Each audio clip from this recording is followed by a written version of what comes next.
Salut à tous, c'est Solène, j'espère que vous allez bien. On se retrouve aujourd'hui dans cette nouvelle vidéo sur la chaîne pour parler bouquins, pour parler wishlist, puisque je me suis surprise il y a quelques jours à faire un tour sur ma wishlist Amazon en fait, tout simplement, et à aller chiner un petit peu à droite à gauche sur d'autres sites pour trouver certains bouquins d'occasion, et du coup à vouloir passer une grosse commande, sauf que vous vous doutez bien que je ne l'ai pas fait, la somme était astronomique et je pouvais pas me le permettre. Par contre, je me suis dit que ça pourrait être très sympa de vous partager les romans qui me font le plus envie en ce moment, comme ça si vous craquez, puisque honnêtement je pense que je vais craquer pour certains livres d'ici peu, vous risquez d'en voir certains dans le prochain book haul, au moins je me sentirai moins coupable et moins seule, et voilà. Le premier roman que je vous présente, il me tentait énormément depuis très longtemps, ça fait bien 3-4 mois que ce bouquin est dans ma wishlist et je m'étais même tâtée à le précommander. Il est sorti en juillet dernier, c'est un roman de fantasy écrit par Kaylin Flanders, il s'agit de Shielded, qui me fait vraiment énormément envie. C'est un petit peu dans les vibes d'une certaine manière, hein, attention, d'une certaine manière, c'est un peu dans les mêmes vibes que Flame in the Mist de René Adier, vous allez le voir pour celles et ceux qui ont lu ce roman, puisque dans cette histoire on va rencontrer une princesse, c'est la princesse Jennesara, aka Jenna, qui n'est pas l'héritière directe du trône puisqu'elle a un frère aîné qui lui du coup est capable d'utiliser la magie.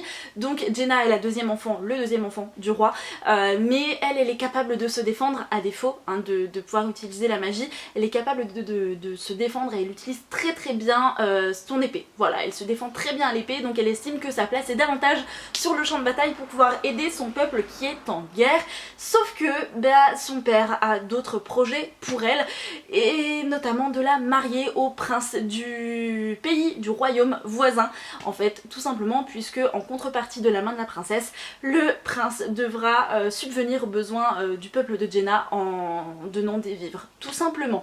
Sauf que, encore une fois, je vous rappelle, c'est un petit roman de fantasy, on a dit que le royaume de Jenna était en guerre.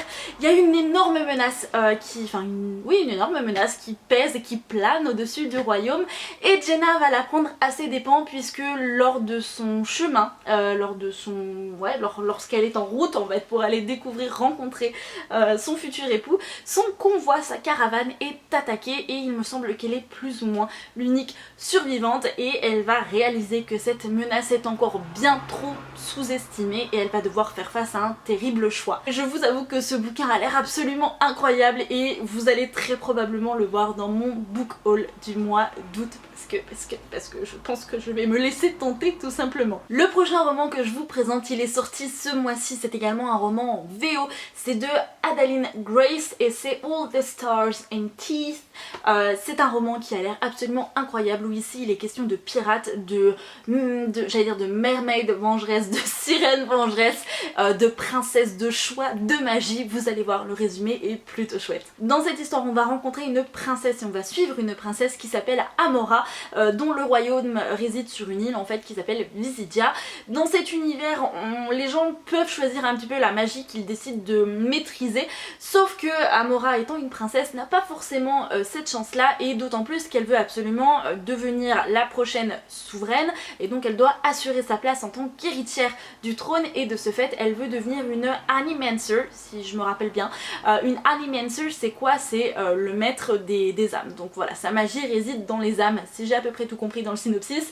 Et lors d'une démonstration, tout commence à tourner un petit peu, à partir en vrille, tout part de travers, et Amora se retrouve obligée de fuir.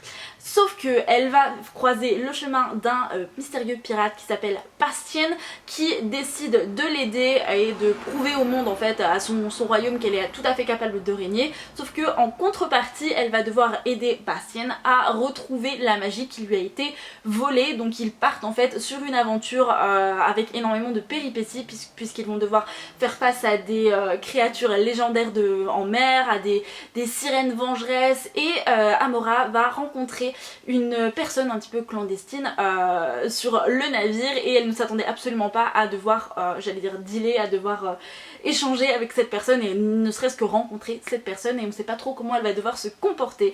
Et donc la question c'est, est-ce qu'elle va réussir à devenir l'héritière vraiment légitime du royaume? That is the question. Le prochain roman que je vous présente, il s'agit de A Song of Wrath and Ruin, c'est de Rosianne A. Brown. C'est un roman que j'ai découvert à cause / grâce du mouvement Black Lives Matter. Il me faisait très envie et je pense que je vais le commander. Grâce à ce mouvement en fait on a pu découvrir énormément d'auteurs afro-américains notamment qui me font absolument rêver et qui me donne très envie. Donc si jamais vous avez lu ce roman, dites-moi dans les commentaires ce que vous en avez pensé, parce que je l'ai pas trop vu tourner en fait pour l'instant et c'est vrai que moi il me fait terriblement envie. Dans cette histoire on va suivre deux personnages. D'un côté on a Malik qui est un jeune homme à la tête d'une fratrie qui décide d'emmener ses petites sœurs au festival Solstasia, qui est un grand festival dans une grande ville en fait, pour un petit peu casser du train-train quotidien, des corvées quotidiennes.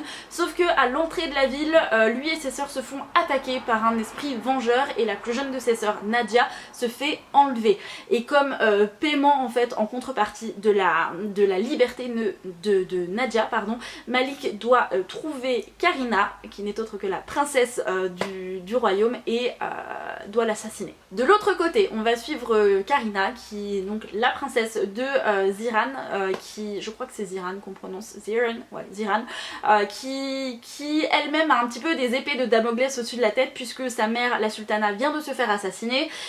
Elle a le festival en fait qui est une énorme pression, et elle a énormément de menaces en fait qui planent autour d'elle, avec potentiellement il me semble des rébellions. Donc voilà, c'est pas évident, elle ne sait pas comment gérer, et du coup elle utilise l'ancienne magie pour ressusciter sa mère, sauf que pour que tout soit correctement accompli, il faut qu'elle donne en offrande le cœur d'un roi, voilà, le cœur battant d'un roi.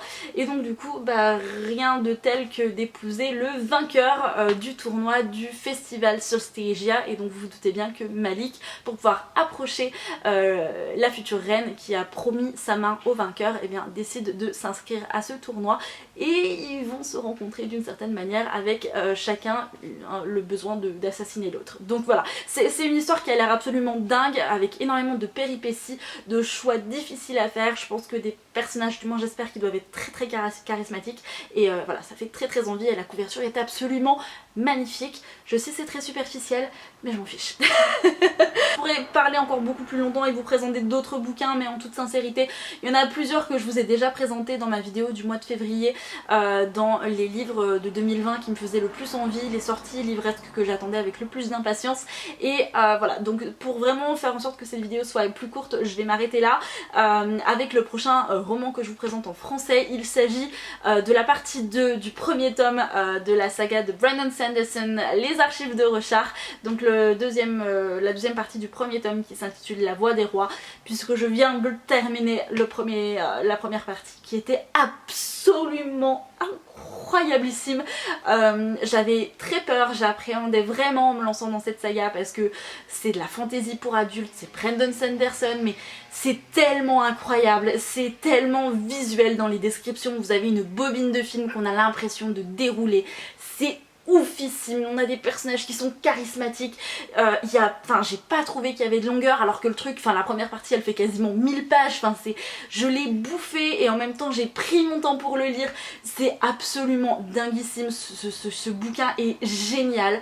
Ça faisait très longtemps que j'avais pas eu une dose de fantaisie dans laquelle je m'étais plongée avec autant d'amour et d'envie et de désir, avec des attentes qui ont été comblées, franchement carton plein pour ce bouquin. Et donc du coup j'ai très envie d'acheter la deuxième partie pour pouvoir mettre un terme à ce premier tome dans sa globalité, mais c'est vrai qu'il faut quand même se les coltiner ces bouquins, mais ils sont oufissime. Et si jamais vous aimez la fantasy pour adultes, n'ayez pas peur de vous lancer dans cette saga de Brandon Sanderson.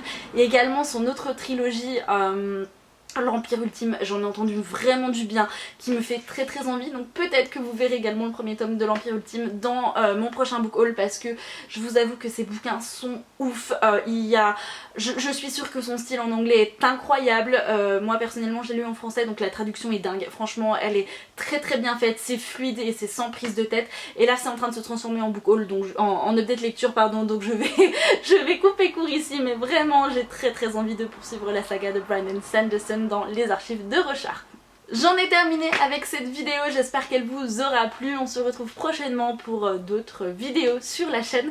En attendant, je vous souhaite à tous et à toutes de passer de très bonnes lectures, un très bel été et je vous dis à la prochaine. Ciao.